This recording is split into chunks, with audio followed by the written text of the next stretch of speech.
Bapak, Ibu, Saudara yang dikasihi oleh Tuhan, salam sejahtera dalam Tuhan Yesus Kristus. Mari kita merenungkan firman Tuhan dari surat Yakobus pasal 4 ayat 6-10. Demikian firman Tuhan. Tetapi kasih karunia yang dianugerahkannya kepada kita lebih besar daripada itu.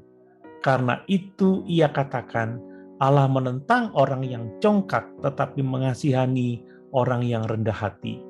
Karena itu tunduklah kepada Allah dan lawanlah iblis, maka ia akan lari daripadamu. Mendekatlah kepada Allah dan ia akan mendekat kepadamu. Tahirkanlah tanganmu, hai kamu orang-orang berdosa, dan sucikanlah hatimu, hai kamu yang mendua hati. Sadarilah kemalanganmu, berduka cita dan merataplah. Hendaklah tertawamu kamu ganti dengan ratap, dan sukacitamu dengan duka cita. Rendahkanlah dirimu di hadapan Tuhan, dan ia akan meninggikan kamu. Alkitab menyatakan bahwa kerendahan hati sangat dibutuhkan agar kita dapat hidup dalam kasih karunia Allah. Itu sebabnya mari kita semua meneladani kerendahan hati Yesus. Nah, mengapa kerendahan hati itu penting? Dari sisi negatif, tanpa kerendahan hati, kita tidak mungkin berkenan kepada Allah.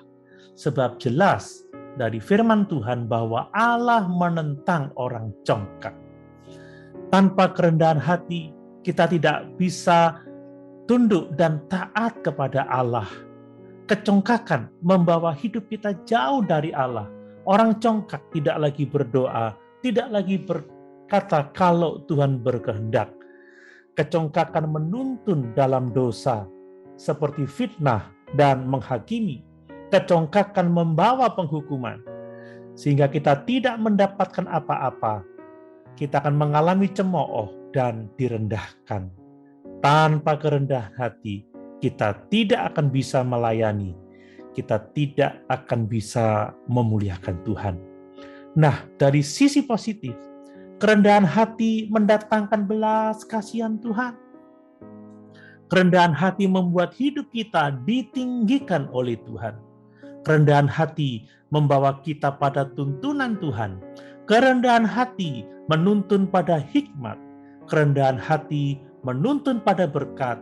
Kerendahan hati menuntun pada penghiburan. Kerendahan hati memimpin pada keselamatan. Bapak, Ibu, Saudara yang dikasihi oleh Tuhan, mari kita hidup rendah hati di hadapan Tuhan dan manusia, sehingga sungguh berkat-berkat Tuhan limpah atas kita. Haleluya. Tuhan Yesus memberkati.